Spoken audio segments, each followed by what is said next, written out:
Yo, what is going on, folks? This is Antoine with Cord Cutter Lifestyle and Tech, and welcome back for another episode of Cord Cutting After Dark.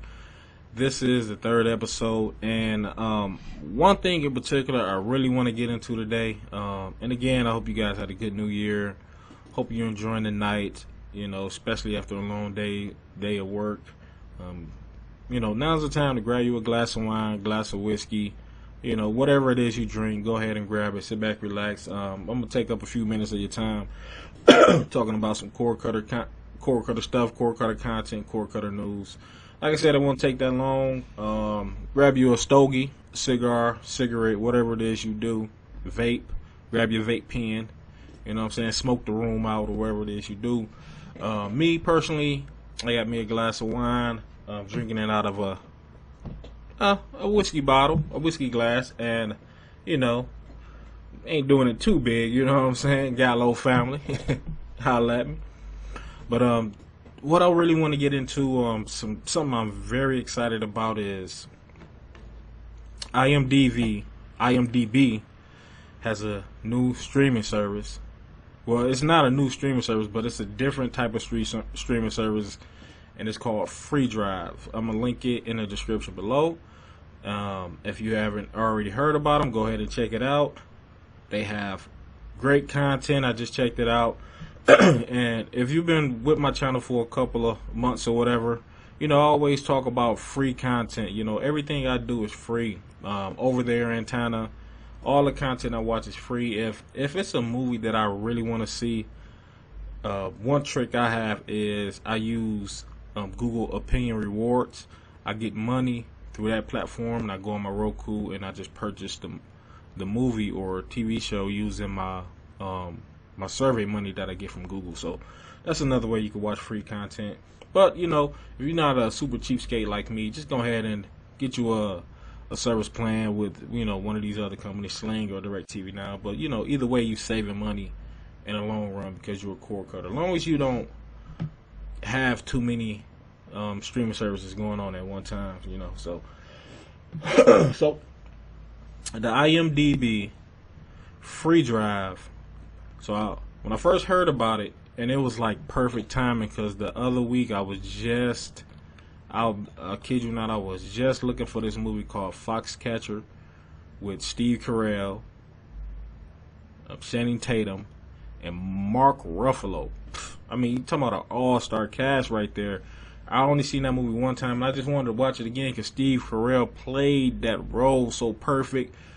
Everybody played it. I mean, it was like they was different people in there. I mean, that's what I call good acting, and it's based on a absolutely true story. I don't know if the movies kind of hyped the Steve Carell's character up, for the role, but or made it more dramatic for the role, but.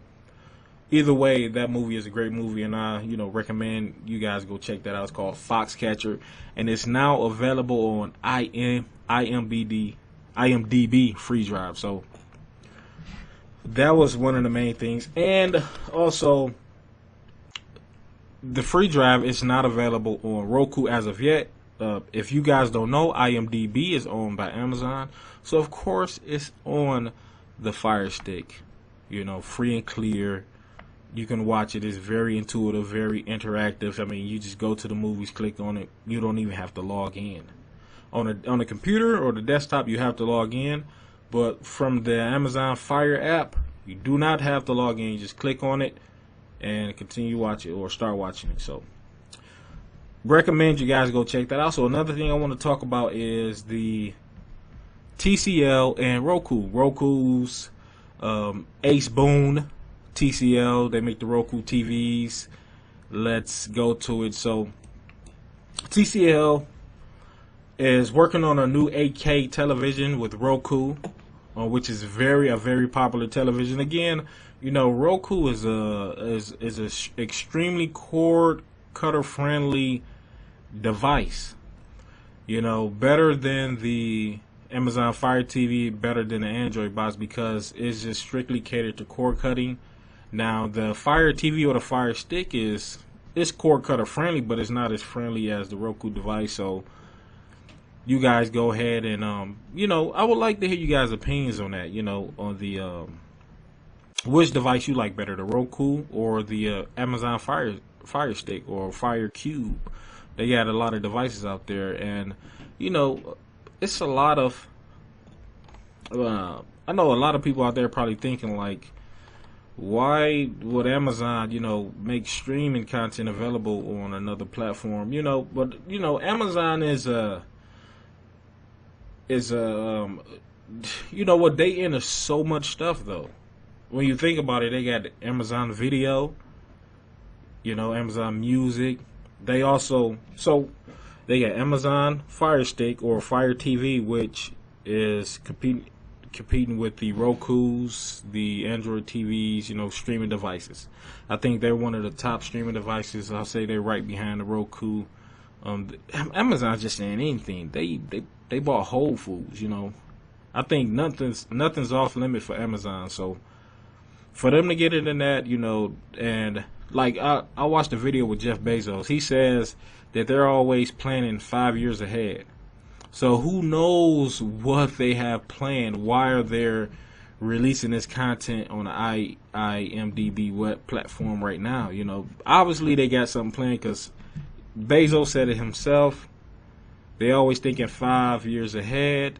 And also, I know you guys probably heard the news that they're, thinking about buying up the Sears stores. I mean, this is just like, it's perfect, for Amazon.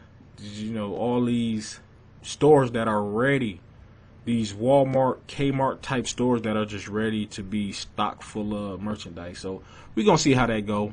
Amazon's trying to be the just to do it all type of business. But the back to the TCL TV, the 8K television, you can that's in the works, but you can pre-order the 6 series, which is the 75 inch TCL television.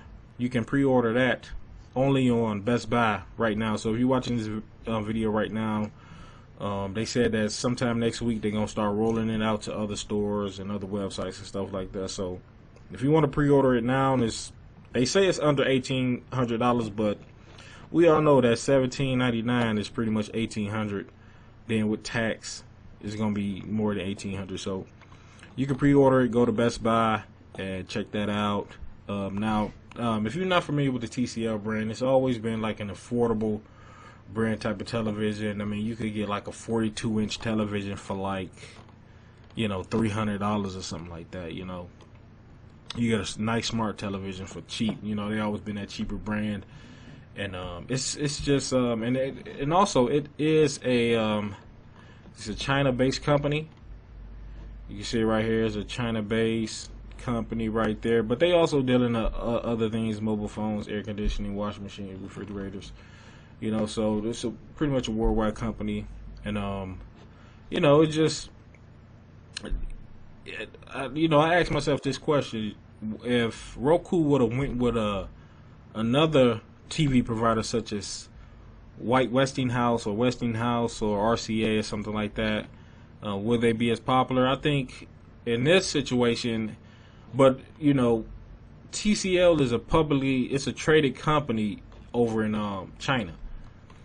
So I mean that could be the reason why. Because if we go over to look at Seiki, which is a television that I owned, and I will say this from personal experience, after about a year, the TV started losing its contrast. It started like getting on real fuzzy. The picture became real distorted.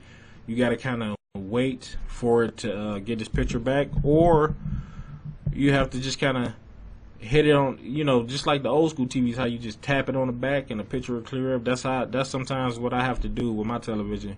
And it's not a smart TV, but the Seiki TVs are pretty cheap themselves. And as you can see here, they are the headquarters of the Westinghouse Electronics, and Westinghouse also makes cheap television. So that's something to think about, Well, if Roku wouldn't have went with them, if they would have went with Seiki, but I'm guessing since Roku is a publicly traded company, they went with TCL for a reason. Obviously their products were up to their standards. And another question I want to ask is do you think does Roku really need to be a publicly traded company? Is hosting content really deserving of or really requires you to be a publicly traded company? In my opinion, I believe it being a publicly traded company, they have access to more funds, more capital, if they want to, go into something else. Just remember, Amazon started off as just a book, just selling books for real cheap, making 5 cents, 2 cents per book. And they eventually branched on to something else. So just as Roku is pretty much just a cord cutter device. That's pretty much what they are. But they are publicly traded. They have the funds behind them. So if they wanted to make big moves, the money is there, the capital is there. Should they be publicly traded? I mean, yeah, because you don't know what they have planned. You don't know what's their business plan after. Because on the surface, I mean, we just seeing a streaming device that hosts paid and free streaming services. Fire Stick does that. Android boxes does that. Anybody, it seems like any developer could put out put some software inside of a streaming device and create what they create. But I will say this: their platform or the service that they're providing or the way they present the service to us it's a premium thing. They're not just throwing stuff together. And yeah, damn straight, they should be publicly traded. Should you buy them? I would say so. Looking at the stock, they peaked out. Their 52-week high was on October the 1st of 2018, and that was at $77. Now their 52-week low was $26.30. That was on like the day before Christmas. So will they? And since then, within 2 weeks, they've shot back up. Within 3 weeks, they shot back up $40. Will they reach that 70? Will they reach that 52-week high they had last year?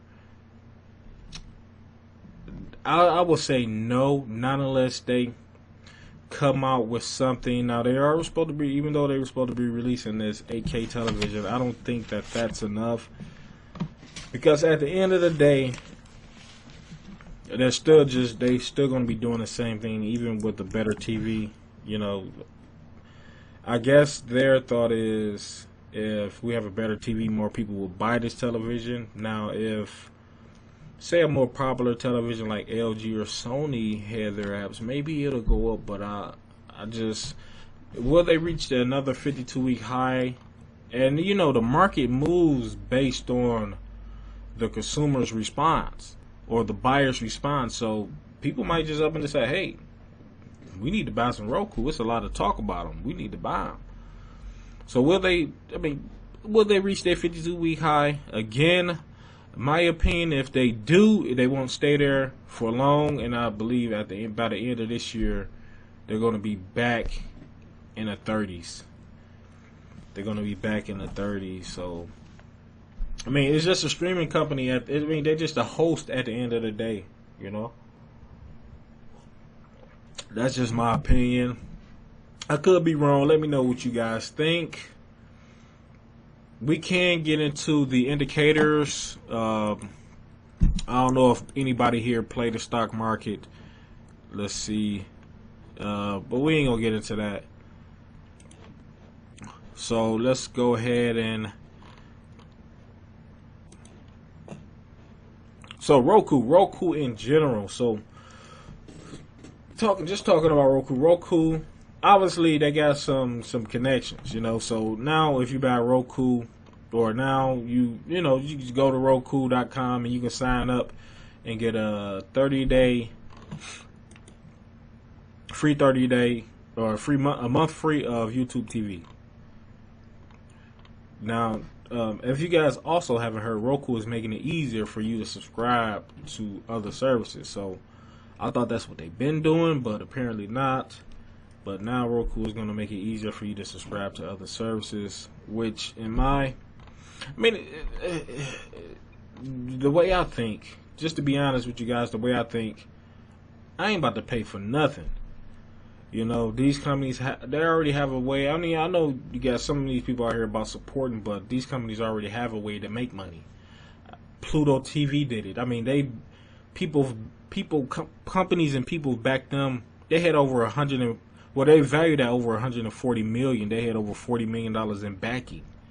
And you don't have to pay for Pluto TV. Tuba TV, you don't have to pay for it. Could they go public? Sure, they can go public, you know, but they remain private. And granted, they're not a streaming device; they're just a streaming service. But the thing is, well, Roku doesn't create any content, so I mean, just take that in consideration. Roku does not create any content; they're just one device, and they're a publicly traded company. So the way I'm thinking is, could they do more?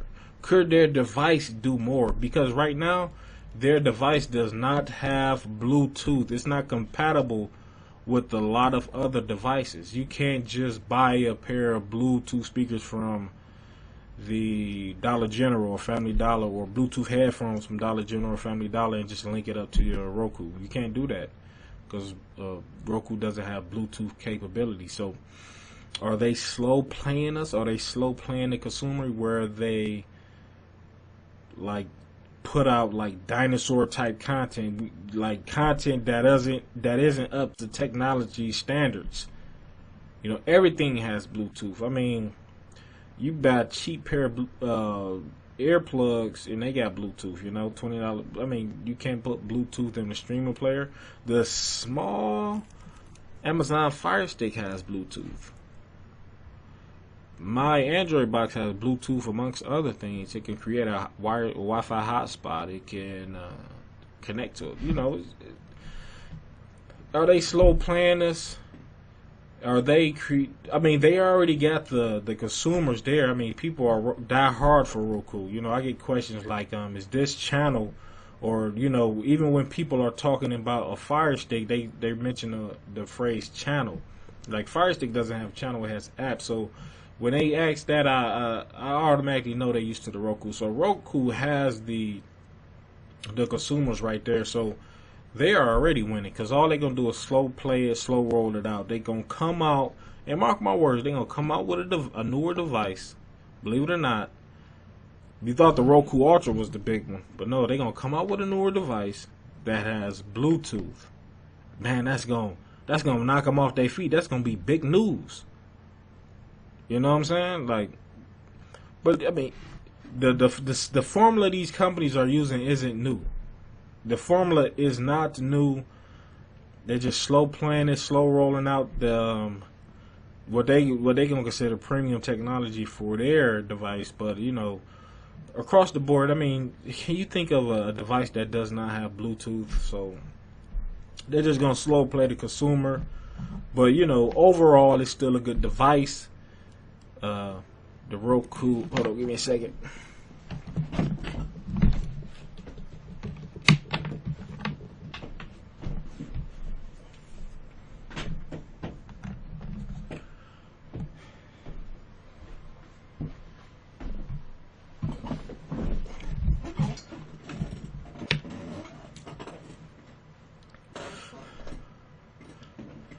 But yeah, the Roku is still a good device. You know, it's perfect for cord cutting. Can Amazon make a device like it? Yeah, I'm pretty sure they can. They could just stump all over Roku, but I would like to get you guys' opinions on that. How do you feel about Roku not having Bluetooth? But the remote control is awesome, though. You know, you can just looking at the remote control, you can power your TV off and on, and the volume up and down. So then you got the headphone jack on the side of the remote. So it's a great device. You know, I'm not completely dumping on Roku, but like I said, Roku is at the top. Amazon Fire Stick or Fire TV, and then everything else. Android box. So you know. So, ladies and gentlemen, I think that's going to be it for today. You know, let me know your thoughts on the subjects. The Roku Will you be purchasing the 8K television by TCL, the Seiki television? Like I said, I bought one. It went out within a year. The picture kind of fades, so I got to kind of smack it on the back for it to get for the picture to clear up. But you know, I'm cheap, so hey, I'm gonna hold on to it. So, but the 75-inch 6 series TCL Roku TV is, you can pre-order it, as you can see right here. Get it by February 17th, or you can just go right in the Best Buy and go ahead and buy it, you know, whenever it becomes available. So they say pick it or ready to pick up by Thursday, February 2nd. So February 7th, go in there and buy that sucker. You know, 75 inches. I'm pretty sure it's light as a feather. But one thing I wanted to touch on too, about Seiki. Seiki, I mean, look how cheap their brand is. I mean, do you guys feel that, honestly, a $400 60-inch 4K smart LED TV, would you buy it knowing what you know now? Like, I've had issues with mine, but I mean, the picture is still great, even though I have to like smack it on the back. And it'll go out, like, sometimes I never turn my TV off. Sometimes my TV will be on for like a week straight, you know. And I say my TV's on for a week straight. I fall asleep with it on. Of course, the Roku, they go into standby mode. And, you know, one day I might cut it off, and then I cut it back on, and then it's got the messed up picture. Sometimes I have to wait a couple hours before I smack it, and then it'll clear up. Because if I smack it, I got a whole process. If I smack it right when I cut it on and it's messed up, it won't fix it. So I think I gotta wait till it heat up. I might be a bad capacitor. I would crack it open and take a look at it, but I paid like $200 for a 32-inch. This was like 3 years ago. But I probably can crack it open and, you know, take a look at it. But I just wait a couple hours. I tap it on the back, and it'll clear up. But that's what I'm dealing with my Seiki TV. Now, Walmart, we're looking here at a 60-inch class 4K Ultra HD smart LED TV. So, and it's a smart television. You know, is it worth it? You get that in amount for $415. Is it worth it? You know. Let me know what you guys think. And that's it, folks. Let me know what you think about the video. Holla at your boy. Hope you ain't get too deep into that bottle of wine. And cheers. And I will see you guys next time. Holla.